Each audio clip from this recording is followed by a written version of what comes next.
Et c'est parti pour un nouveau numéro de votre émission hebdomadaire, l'entretien exclusif sur la C360. Mesdames, Messieurs, bonjour et ravi de vous retrouver.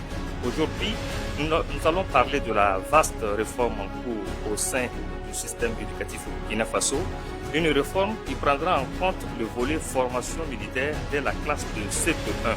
C'est ce qu'a annoncé le ministre d'État, ministre en charge de la fonction publique, Bassolement Bazié, au cours d'une cérémonie de don au profit donc du Fonds de soutien patriotique. C'était le 31 mai dernier. Quel impact? On en parle avec notre invité du jour, Aruna Traoré. Il est militant de la révolution d'août 83. Bonjour, monsieur Traoré. Et merci d'avoir accepté notre invitation pour justement parler de cette réforme en cours au sein donc du système éducatif au Burkina Faso. Déjà, quel diagnostic vous en faites, vous, en tant que personne de ressources qui avez suivi donc toutes les politiques de développement depuis la révolution maintenant? Personnellement, quel est le diagnostic que vous en faites? Bon, on ne va pas jeter le bébé avec l'eau du bain. Le système actuel souffre de beaucoup d'insuffisances. De beaucoup d'insuffisances. Voilà, surtout l'indiscipline qui a engendré sur plusieurs années. Le désordre procède toujours de l'indiscipline. Comment faire pour discipliner la République pour un développement? Le thème peut déranger, mais le désordre, avec le désordre, l'indiscipline, même en football, on parle du coach. Quand l'équipe respecte les paroles du coach, on arrive à de bons résultats.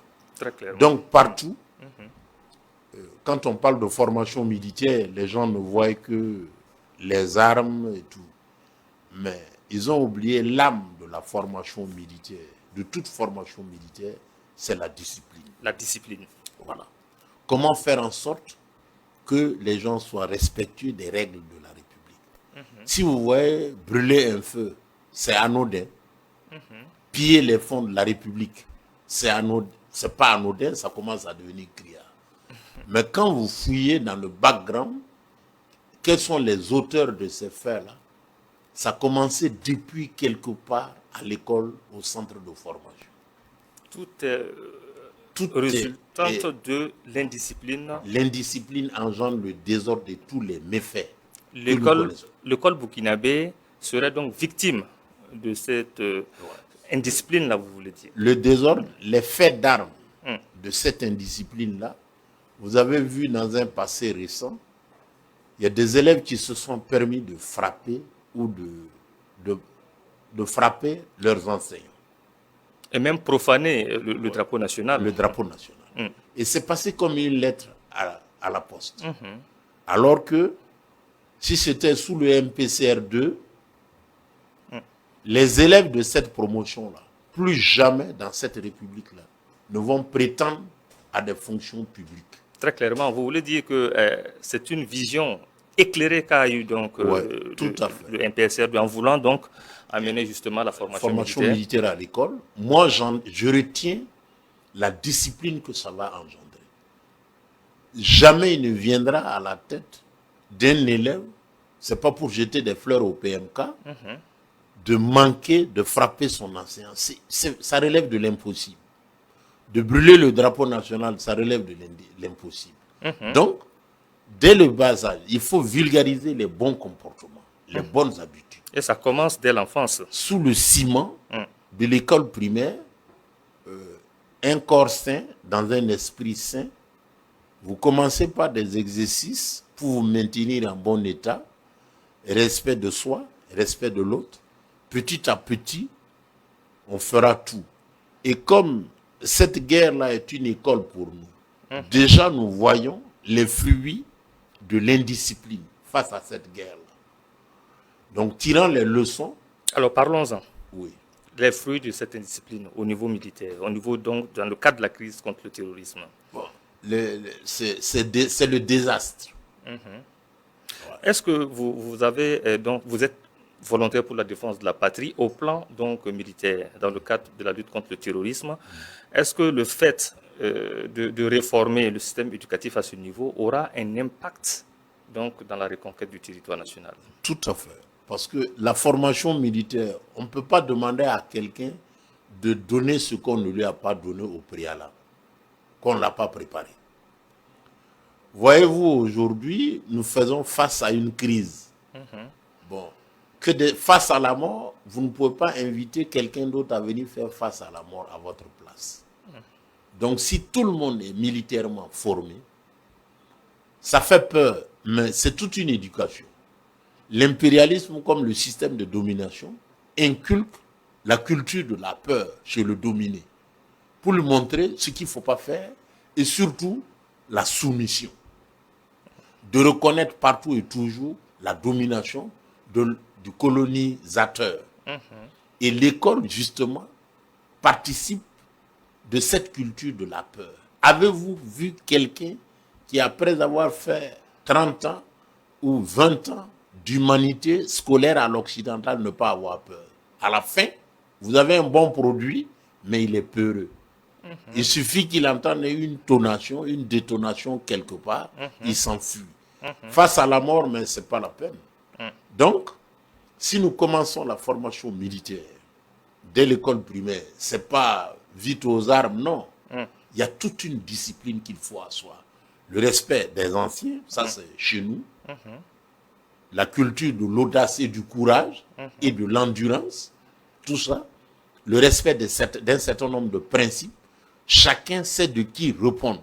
Quand un acte est commis, quand quelqu'un est inscrit à l'école primaire X de telle localité, 20 ans après, s'il s'écarte, on est obligé de refouiller dans son passé pour savoir d'où vient cet élément. Qu'est-ce qu'on lui a donné pour qu'on en arrive à là. Mais si le cas ne se pose pas, tant mieux. Mais au jour d'aujourd'hui, quand vous prenez un indiscipliné, on ne fouille même pas dans son background. Donc, il agit par lui-même et personne ne répond.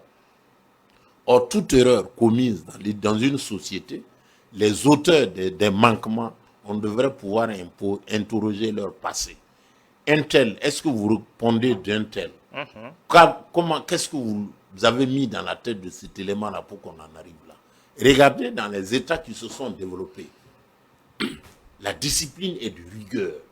Le respect des grands principes économiques, tant dans la circulation. Brûler un feu aujourd'hui au Burkina, bon, c'est rentrer dans les coutumes, dans les habitudes, c'est normal. Or, c'est faux, c'est pas normal. Si on met un feu et on est obligé de mettre quelqu'un d'autre pour surveiller le feu, il y a quelque chose qui ne va pas dans notre société. Il y a un manque d'indiscipline c'est la manifestation de l'indiscipline. Alors, est-ce qu'on pourrait aussi s'imaginer, se dire qu'avec cette formation, ça va développer un réflexe d'interpeller toujours les autorités quand on voit des comportements suspects d'individus qui viennent dans les grandes cités comme Ouagadougou et Bobo-Dioulasso, développer en ces Burkinabés donc le réflexe d'interpeller l'autorité en cas d'observation. La vigilance est de mise dans quand on dit mais l'État est organisé. Et l'indiscipline, quand il y a un fait nouveau dans un quartier, le réflexe du citoyen, la première des mesures, informer un tel. Voilà. Même ici aujourd'hui, sous le couvert de l'argent, on donne beaucoup d'argent. Quand un malfaiteur arrive dans un quartier et il injecte toute la communauté locale d'argent, mais les gens deviennent complices d'une situation. Ils ne l'ont pas vu, ils ne le connaissent pas et c'est table rase. Or, avec une discipline bien consciente, on pourrait appréhender tous ces aspects. Tous ces éléments. Parce que cette guerre-là, au-delà de ces aspects dévastateurs, elle nous enseigne quelque chose. S'organiser mieux qu'avant, la solidarité face au mal et avoir le recours de rendre compte qui vous libère. Voilà. Alors, M. Traoré, on a une masse importante de personnes qui font aujourd'hui dans la veille citoyenne. Est-ce que vous pensez que ça pourrait être une cible prioritaire dans le cadre de ces formations militaires? Si oui, ça va changer quoi fondamentalement? Bon, c'est un grand chantier que des gens, des volontaires, viennent par les faits du pouvoir, par les actes posés par le pouvoir, qui appellent à une adhésion populaire de toutes les masses populaires dans tous les secteurs d'activité. Ils viennent et font l'état de veille dans tous les carrefours. Nous sommes avec le pouvoir, nous veillons sur le pouvoir. En retour, le pouvoir doit former ces gens. Quelle est la bonne attitude? Le réflexe de rendre compte. Si vous êtes là en veille citoyenne, si vous voyez quelque chose d'anormal, il faut signaler. Donc ces gens qui sont au dehors ont besoin d'une formation militaire comme la mobilisation générale.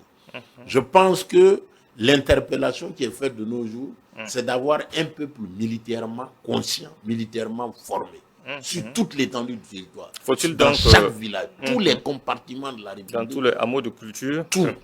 La formation. Quand vous voyez le Burkinabé que vous rencontrez au Burkina pour la première fois, il est marre au budget de la défense nationale. C'est un VDP ou c'est quelqu'un qui est la défense. Partout, c'est comme ça. Faut-il donc généraliser à ce que vous dites? Il faut généraliser la formation. Non, partout. Vous voyez à Cuba, si on vous demandait, mais comment Cuba fait pour résister à la puissance américaine? Comment Cuba fait? C'est la discipline. On a organisé le peuple est fidèle. Fidèle et ses concitoyens. Tout le monde a l'esprit militaire. Tout le monde. Un couac, partout où vous rentrez, la toile est tissée. Un étranger, vous allez à Cuba, la première personne que vous rencontrez est marge au budget de la sécurité. La deuxième personne, la troisième personne, la quatrième personne, la cinquième personne. Vous voulez vous détendre un soir, vous allez en bas, la première fille que vous rencontrez, elle est marge au budget de la sécurité. Elle va savoir qu'est-ce que vous êtes venu faire dans son pays. Quoi qu'il... Non, l'information est vite répercutée. Et c'est ça qui fait la ténacité de Cuba. Ailleurs, on parle de dictature. Dictature, pour dire dictature, même les démocraties entre griffes dites libérales procèdent de la même façon. Vous allez aux États-Unis, dans n'importe quel quartier, un petit incident, vous ne voyez pas où sortent les armes. La dictature, c'est selon. Quand on voit... Voilà, la dictature, c'est selon. Voilà. Très clair. La dictature, qui est dictateur? Mais la façon de s'organiser pour s'en sortir, ce n'est pas une dictature. Vous allez en Union soviétique. Dans le périmètre insoupçonné, vous posez un acte, c'est très vite remonté. Monsieur, on nous a toujours fait croire que la démocratie, c'était le meilleur modèle de développement. Alors, qui s'écarte de là est vite traité de tous les noms d'oiseaux. Alors, il faut dire qu'au Burkina Faso aussi, il faut quand même une sensibilisation, peut-être au niveau des médias et même au plus large, hein, peut-être au niveau même des ministères, pour faire comprendre aux gens que ce n'est pas forcément la vérité. Bon, à beau mentir qui vient de loin, et l'habitude, le seul référentiel qu'on pourrait avancer, vous voyez le budget que la France met dans France Média, tous les médias français. Pour l'endoctrinement. L'endoctrinement, ça véhicule, c'est ça la forme de dictature, pour nous empêcher de réfléchir. Pour dominer un peuple, au jour d'aujourd'hui, la France ne nous attaque plus, la métropole ne nous attaque plus, de façon barbare comme par le passé les armes. Aujourd'hui, c'est le système d'information, la culture, le sport, partout tout est véhiculé pour faire douter le noir ou les peuples dominés pour qu'ils n'aient même pas la capacité d'une réflexion saine. Tout leur référentiel fait douter le noir. Vous lui dites la vérité, il doute même de la vérité. Pourquoi? Le système d'information. Ils mettent beaucoup d'argent dedans. Et ça, c'est à l'insu du dominé ou du colonisé. Donc, de ce point de vue, à dictature, on traite de dictature ceux qui ne font pas la même chose que vous. Aujourd'hui, quand vous présentez, nous parlons de la France ou de l'impérialisme français, les gens s'offusquent. Qu'est-ce qu'est la France? Tous nos malheurs viennent de la France. Mais c'est posé. Il suffit seulement de bien réfléchir. On nous a mis dans la tête que nous sommes pauvres. Loin de là. On nous fait cette guerre-là. Quelle est cette guerre-là? On vient tirer des coups de feu et on demande à la population de quitter vos localités. Ah bon? Mais il y en a qu'on tue sur place pour faire peur, mais on demande de quitter. Il y a bien quelque chose derrière. Ils veulent faire un travail. Donc, concrètement, la discipline, inculquer les comportements normaux pour s'auto-défendre, ça commence depuis l'école primaire. On apprend à l'homme de s'aimer lui-même. Désormais et pour l'avenir, les biens collectifs doivent être bien gardés, bien respectés. Ouais, Quand vous recevez un étranger, voilà l'attitude, le comportement qu'il faut avoir. Même ces fondamentaux-là ne sont pas connus. Sous le prétexte de cette liberté ou bien de cette démocratie ou bien de cette capacité, les droits de l'homme. Le colonisateur nous tue, on ne parle pas de droits de l'homme. Nous voulons nous défendre, on nous accuse de tuer nos propres populations. Ça relève de la démence. C'est du deux poids, deux mesures, tel qu'on le voit. Voilà. Alors, donc, c'est-à-dire que le gouvernement est en train d'attaquer le mal par la racine en voulant déjà commencer à inculquer la discipline. Le bon comportement généralisé. La bonne attitude généralisée. Voilà. Ce qui te fait du bien pour qu'on puisse se développer. Voilà. Et nous-mêmes, nous prenons en charge notre destin, notre histoire, et nous sommes les artisans de l'architecture de notre développement. Tout commence par là. Le basique, quel est l'homme que l'école forme pour nous livrer? Après 20 ans, ou 15 ans, ou 10 ans de scolarité, vous avez vu notre processus de formation scolaire est assez long. C'est fait à dessein. Pour servir au bout du rouleau, l'école produit des Européens. L'esprit européen. Et qui ne comprennent pas finalement où l'Afrique doit aller pour pouvoir se développer, on pense comme des Européens. Exactement. Par la langue, par la façon de réfléchir, nous sommes moulés et nous sommes formatés. Et donc, cette formation militaire-là vient inculquer le basique. Physiquement bien portant, il y a des choses qu'il ne faut pas faire quand on vit en communauté. Les règles élémentaires de la vie en communauté. En tout cas, le constat est clair. Le gouvernement est en train de travailler sur beaucoup d'autres vastes chantiers. En termes c'est comme nous vivons. Est-ce que vous avez l'impression de revivre la révolution d'août 83 quand on regarde les interventions du chef de l'État et du gouvernement dans tous les secteurs d'activité? Le MPCR2 fait dans la manière en ne criant pas la révolution, mais dans les faits. Nous sommes dans une vraie révolution. Nous sommes dans le vrai. La préoccupation du MPCR2, c'est le peuple. Quelles sont les aspirations du peuple? Comment rétablir le peuple dans sa dignité? La preuve, vous avez vu aux dernières assises, ceux qui ne sont pas au Burkina parlent d'instrumentalisation. Mais venez au Burkina, venez constater. C'est les masses par elles-mêmes. Chez nous, on dit chasser le naturel, il revient au galop. C'est parce que les dirigeants du MPCR2 font dans le sens des aspirations du peuple qu'on a trouvé moyen de vouloir leur mandater 10 ans. Bon, les assises ont eu la main assez légère en accordant 5 ans, mais c'est un défi de la confiance. Et les autorités du MPCR2 se posent l'action. Qu'avons-nous fait pour mériter qu'on nous donne 5 ans? Donc il faut renforcer les acquis, parce que en vérité, le MPCR2 a travaillé dans le sens de l'aspiration. Les gens se voient dans les actes du MPCR2. Voilà pourquoi les gens veulent une prolongation. Certains ont même parlé d'une prolongation à l'infini, tellement que les gens sont satisfaits. Il y a une certaine légitimité, on va dire. Alors, M. Traoré, vous avez parlé tantôt d'un pan de développement au volet économique. Cette discipline va impacter quoi sur le développement économique et social au Burkina Faso? Vous savez, le commerce comme l'économie a pour basique la confiance.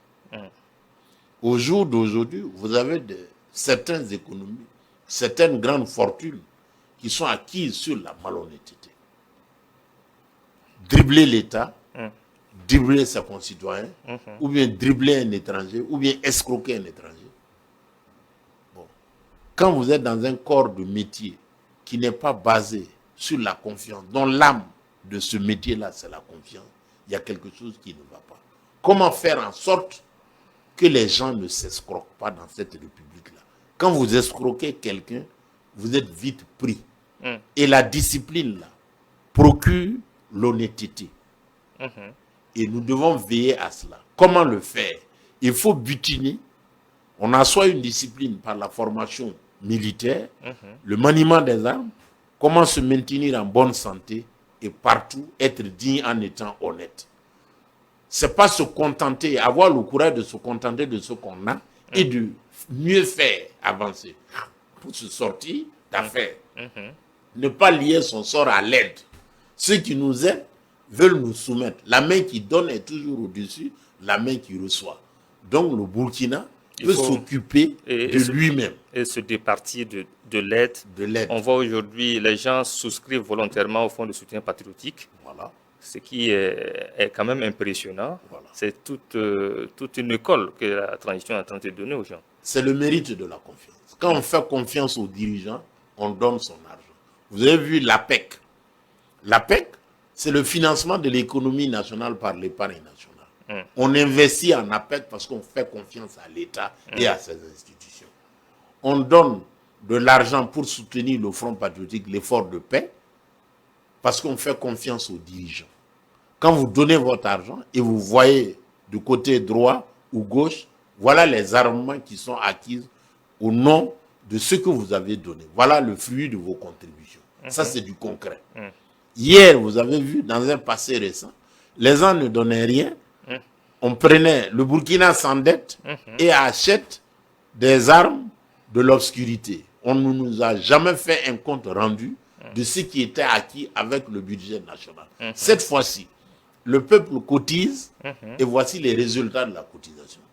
Des drones, des chars, de l'armement, et chaque fois, la République est mise.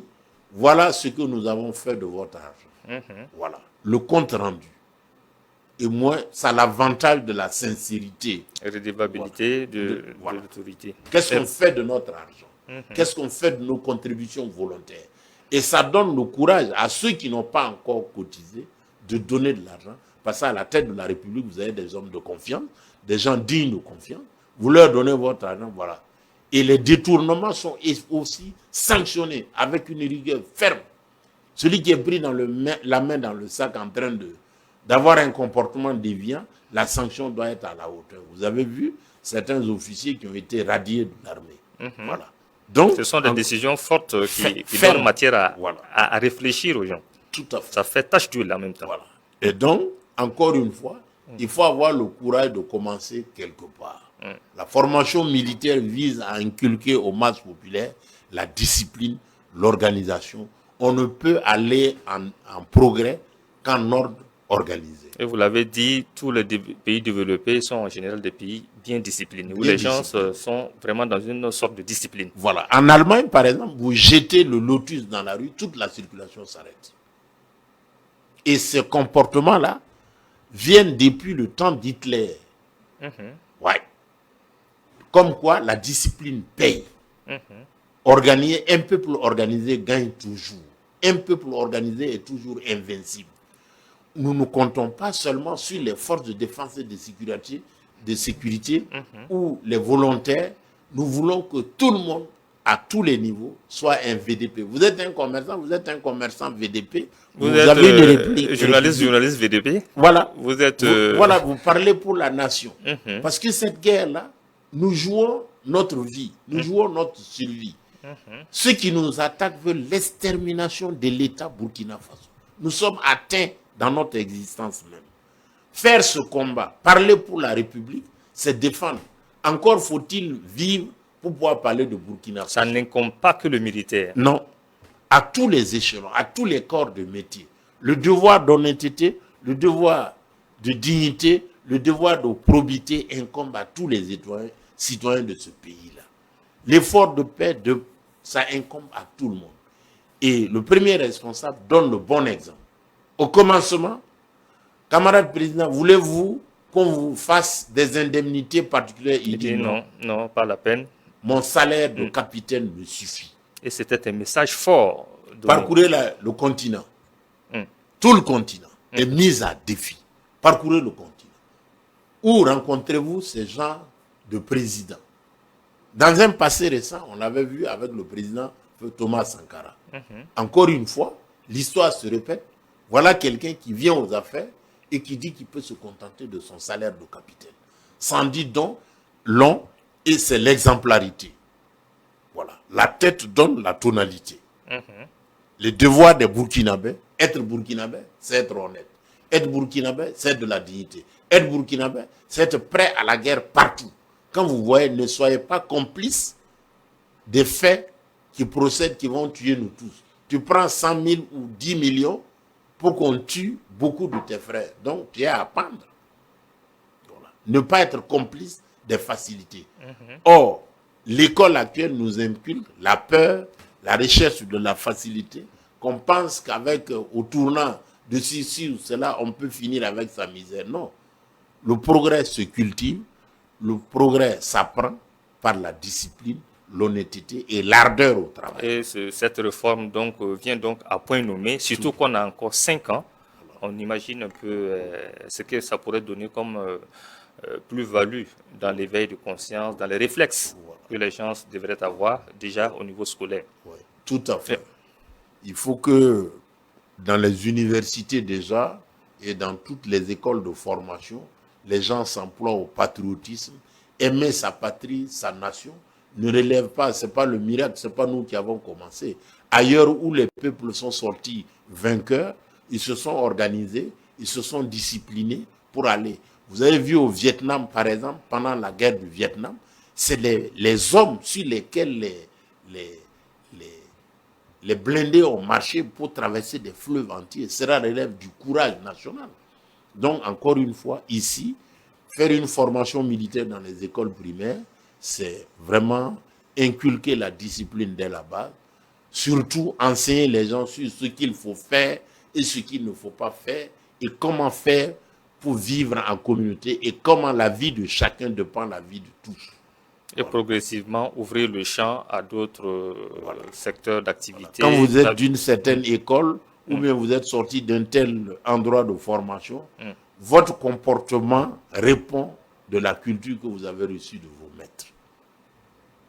Allez-vous décevoir vos maîtres ou quoi? Quand vous êtes formé, quand vous avez un comportement déviant, c'est toute votre communauté. C'est toute une institution que vous mettez en branle. Et face à cette institution-là, la sanction doit venir. Vous devez avoir honte de poser certains actes dans une république. Quand vous avez reçu un cursus, votre cursus, au jour d'aujourd'hui, camarades journalistes, est-ce que vous pouvez me dire, quand vous posez un acte, quels sont les gens qui pensent à leur institution, à leur communauté? Je suis de telle communauté, je ne dois pas faire ça. Je suis de telle communauté, le devoir de bien faire s'incombe à moi. Et partout où les gens ont réussi, c'est par ces actes-là. Voilà. Et c'est par cette pédagogie élémentaire-là, inculquée depuis le bas âge. Les gens estiment qu'ils ne peuvent pas faire. Et si vous voyez bien, tous nos comportements déviants procèdent de l'image que les gens suivent à la télévision.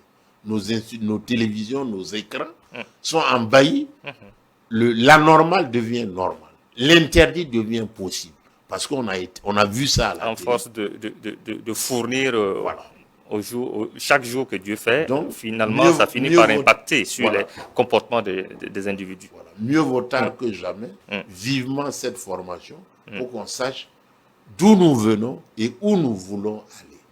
Voilà, donc ça sera le mot de fin. Nous retenons que selon vous, c'est une réforme en cours qui vient justement à point nommé et pourquoi pas généraliser à l'ensemble des Burkinabés pour venir progressivement à bout de l'élite terroriste au Burkina Faso. Merci, M. Traoré, d'être passé sur ce plateau. Je vous remercie également. Merci à vous, chers téléspectateurs, d'être restés tout au long de cette émission et dans une semaine avec un nouvel invité et un nouveau sujet d'actualité.